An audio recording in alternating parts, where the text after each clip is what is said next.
ආයුබෝවන් යාළුවනේ. ඉතින් මේවයි කතාව. මගේ නම පරුෂි. වයස අවුරුදු 28දී මම සිද්ධියක් තමයි මං කියන්නේ. මම ඉස්කෝලේ කාලේ ඉඳලම ටිකක් නිහඬ චරිතයක්. ගොඩක් කතා කරන, hina වෙන, හැමෝම අතරට පැනලා ඉන්න කෙනෙක් නම් නෙවෙයි. මගේ ලෝකේ හැමදාම ටිකක් ඇතුළට ගත්ත ලෝකයක්. ඉස්කෝලේ කාලෙම පුංචි සම්බන්ධකම් කිහිපයක් තිබුණා. ඒවා ආදරයක් කියලා කියන්නවත් බැරි ලාමක ඉස්මට නිමාවුණු දේවල්. ඒවයින් ජීවිතය ගැන ලොකු සීන හදන්න මට හුරුුණේ නැහැ. සාමාන්‍ය පවුලක දුවක් විදියට ඉගෙන ගත්තේ පුළුවන් තරමට. ඒත් උසස් වලින් පස්සේ වැඩිදුර යන්න වත්කමක් තිබුණේ නැති නිසා මගේ එකම බලාපොරොත්තු හිතාගත්තේ රස්සාවක් හොයාගෙන දෙමව්පියන්ට බරක් නොවී ඉන්න කියන එක. අවුරුදු 22ක් වෙද්දී යන්තම් කම්පැනික පොඩි රස්සාවක් ලැබුණා. ඒක මට ලොකු ජයග්‍රහණයක් වගේ දැනුණා. මටම මාව කරමට වටිනා කෙනෙක් වුණා වගේ. එහෙම ඉන්නකොට දෙමව්පියන්ගේ මැදිහත් වීමෙන් විවාහය ගැන කතා ආවා. එයා මගේ මහත්තයා. බිස්නස් කරන කෙනෙක්. මට වඩා අවුරුදු 4ක් විතර වැඩි. මුලින්ම හමු වුණ දවස්වලම මට තේරුණා එයා ටිකක් ලැජ්ජාශීලී කියලා. ලොකුවට කතාවක් නැහැ. හැඟීම් පෙන්නන එක ටිකක් අඩුයි. ඒත් එයාගේ ඇස් දෙකේ තිබුණේ නරක දෙයක් නෙවෙයි. ඒ නිසා බරද්දක් නෑ කියලා හිතලා අපි ඉක්මනට විවාහ වුණා. එතකොට මට වයස අවුරුදු 25ක් විතර. ලොකුවට වෙඩින් එකක් අරගෙන පළමු රාත්‍රියේ ගත කරන නුවරඑළියේ ලොකු හොටෙල් එකක රූම් එකක් බුක් කරලා තිබුණා. මගේ හිත ඇතුලේ මොන තරම් බලාපොරොත්තු තිබුණාද කියලා කියන්න බෑ. ජීවිතේ පළමු වතාවට කෙනෙක්ගේ පිළිද විදියට ආදරයෙන් උණුසුමෙන් ලස්සනට නම් වෙන්න පුළුවන් කියලා මම හිතා හිටියා. හොටෙල් එකට ගිය ගමන් ගෙදර අය ගියාට පස්සේ මම බාත්රූම් එකට ගිහින් හොඳට නාගත්තා. ලා නිල් පාට නයිටි එකක් ඇඳගෙන කණ්ණාඩි ඉස්සරහට ටිකක් වේලාවක් හිටගෙන මාව බලලා හිටියා. මේ මගේ ජීවිතේ නව පටන් ගැනීමක් කියන මටම කියාගෙන. ඒත් මගේ මහත්තයා කාම්පිට ආව මොහොතෙම මට වෙනස් දෙයක් දැනුණා. එයා කලබලයි. හිත කොහෙදෝ පිහිල්ල වගේ. ඩිනර් එක කාමරේට ඕඩර් කරා. එයා කෑවේ නැති තරම්. මට ඇහුවා මොකද කියලා. එයා hina වෙන මොනවත් නැහැ කියන ඉවර කරා. අපි නිදාගන්න ලෑස්ති වෙනවා. මගේ හිතේ තිබුණේ එකම එක සිතුවිල්ල. මාව ළඟට අරගෙන හිමින් කතා කරන උණුසුම දෙන එක. මට දැනෙන්න ඕනුනේ ආරක්ෂාව, ආදරේ, මං තනි නෑ කියන හැඟීම.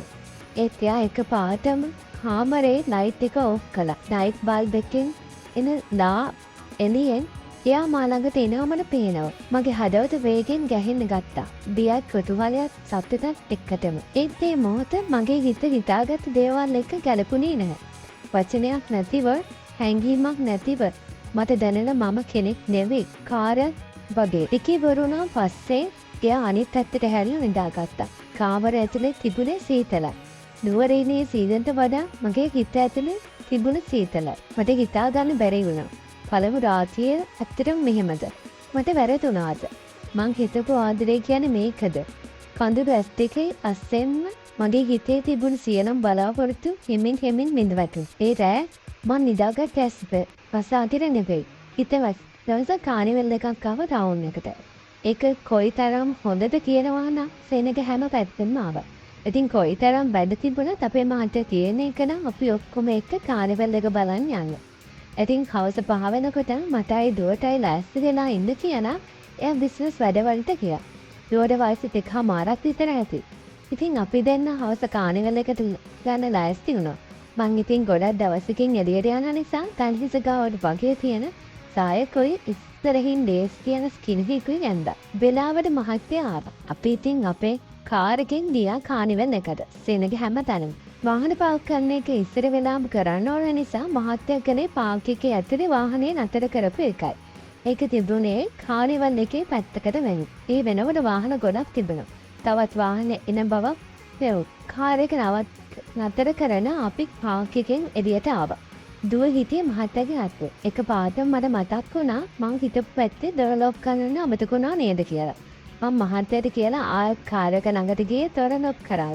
එතකොට එතන ලොකු ප්‍රාඩෝ එක උන්ටත් කරන්න හදන බව මම දැක්කා. මම ඉතින් අපේ කාර් එකේ දොර අරන් එක පහළට කරලා ආයෙත් දොර වහලා ආයෙත් යන්න හැරෙනකොටම අපේ කාර් එක ළඟම නතර කර අර ප්‍රාඩෝ එකේ දොර වැදිනේ මගේ පිටිපස්ස හරියට ටිකක් තදට දොර වදිනකොට තරමක වේදනාවක් දැනුණා.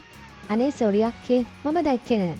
දොර අරගෙන බැස්සේ වයස 23ක විතර කොල්ලෙක්. බොහොම සැහැල්ලුවෙන් නින්ද කෙනෙක් බව බැලුව බැලමට මට පෙවුණා. මම දැක්කේ නෑ අක්කේ. එහෙම කියනකොටම අපි දෙන්නම බතකර හොඳට ඇඟපත තියෙන පිරිමි කිහිප දෙනෙක්. එයාලා අත්වල සෙල්ෆෝන් වගේම ඉනියේ පිස්තෝල පෙනෙන්න තිබ්බ. මම ඇත්තටම ගොඩක් බය වුණා. නෑ. ඒක මගේ වැරද්දක්. මගේ අතින් වාහනේ දොර අරිනකොට මේ අක්කගේ ඇඟේ හැප්පුණා. සෝරි අක්කේ.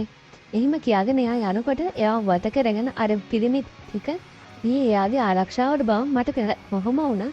ලොකු සල්ලිකාරයෙක්ගේ හරි ඇමති කෙනෙක්ගේ හරි පුතෙක් වෙන්න ඇති කියලා මට හිතුණා. මම එහෙම මහත්තයා ගාවට ගියා.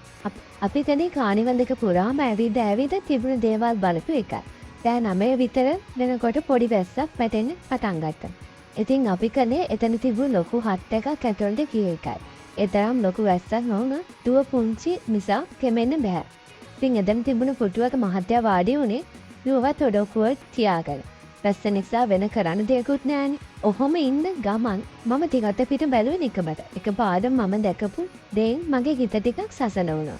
හවස මගේ ඇඟේ වාහනේ දොරවද්දක කොල්ලා පොප්කෝන් පැකට් එකක් කල ගමන් හරිම සැහැල්ලුවෙන් වටපිට බල ඉන්නවා. මම දැක් එයා හරිම හිත ඇද ගන්න විදිහේ කෙනෙක්. මම නොදැනීම එයා දිහාම බලාගෙන හිටියා.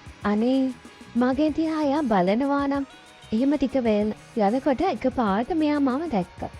ඒත් එක්කම බොහොම හොඳට ගිනා වෙලා මට අත රැඳුවා.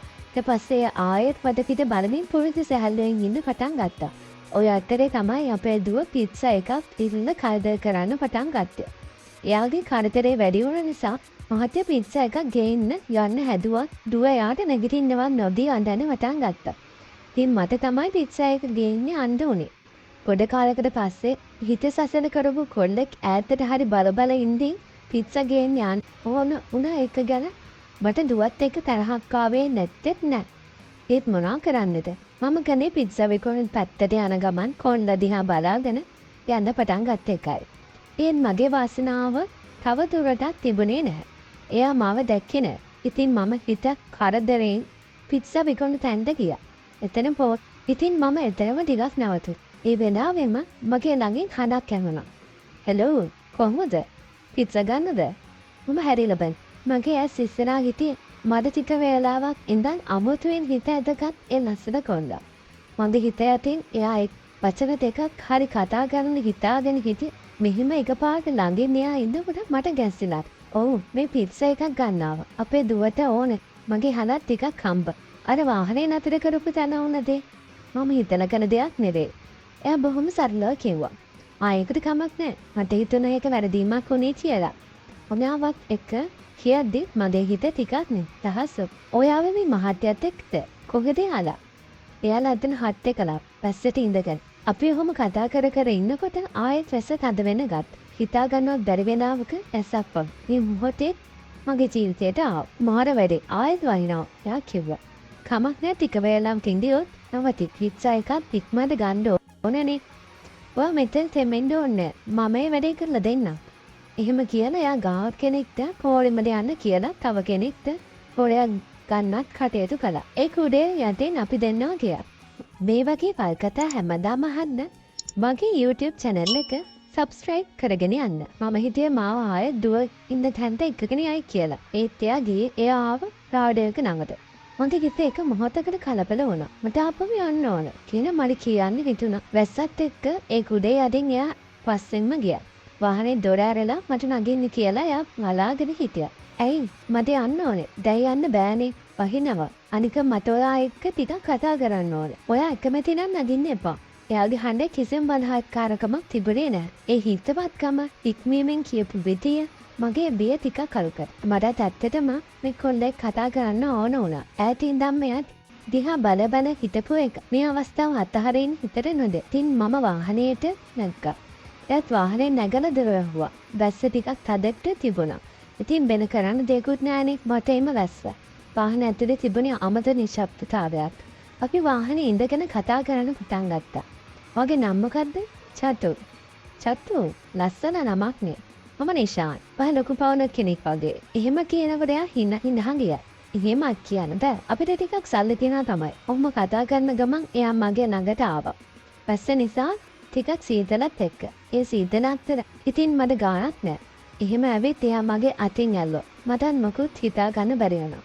චතු මට ඔයාලගේ අමුතුවෙන්ම හිත ඇදිලා ගියා. එයා ඒක කිව්වේ මෘදුව. I love you චතු. එහෙම කියන ගමන් එයා මාව බදාගත්තා. මට එයා ළඟ අමුතු උණුසුමක් තියෙන බව දැනුණා. ඇස් නිසා තවත් ඒ උණුසුම හොඳට දැනුණා. මට මොකුත් හිතාගන්න බැරි වුණා. නිසා එයා තවත් මාව තුරුන් කරගත්තා. මමත් එයාට හොඳට තුරුදු වුණේ ගෙදරදී මගේ මහත්තයා ළඟ මට මෙහෙම තුරුදු වෙලා ඉන්න.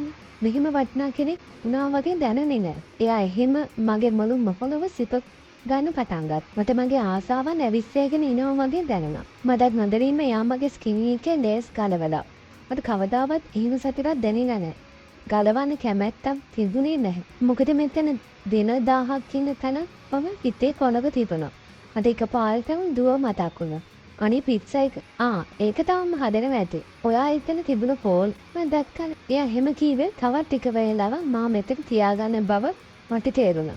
මට එකපාරටම බයක් ආවා. මේ ලොකු සල්ලිකාරිකේ පුතෙක්. එයාගේ වාහනේ ඇතුලේ මොනවා හරි ලොකු දෙයක් කළත් මට කට වහගෙන ඉන්න වෙන්නේ.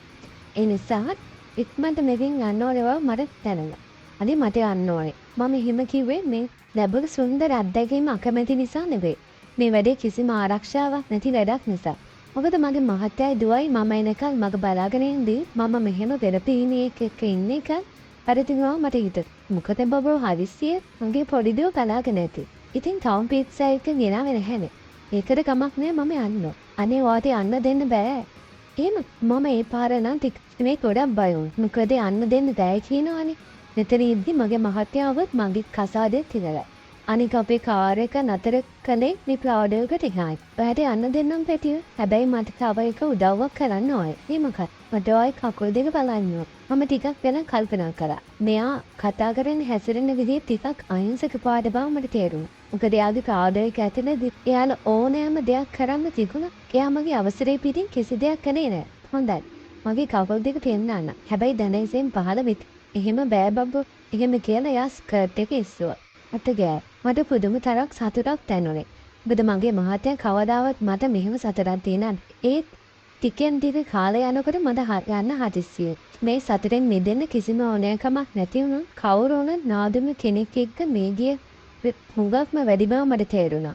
ඉතින් මම මගේ ස්කර්ට් එක පහළට දාගෙන යන්න දැස්තේ. මෙන්න මගේ නම්බර් එක. මට කතා කරයි. එහෙම කියලා එයාගේ නම්බර් එක දීලා මට යන්න වාහනේ තොර ඇරියා. අපි දැන් ඉන්නේ පිට්සා හදන තැනට එනකොට මගේ පිට්සා එක අරන් තිබුණා.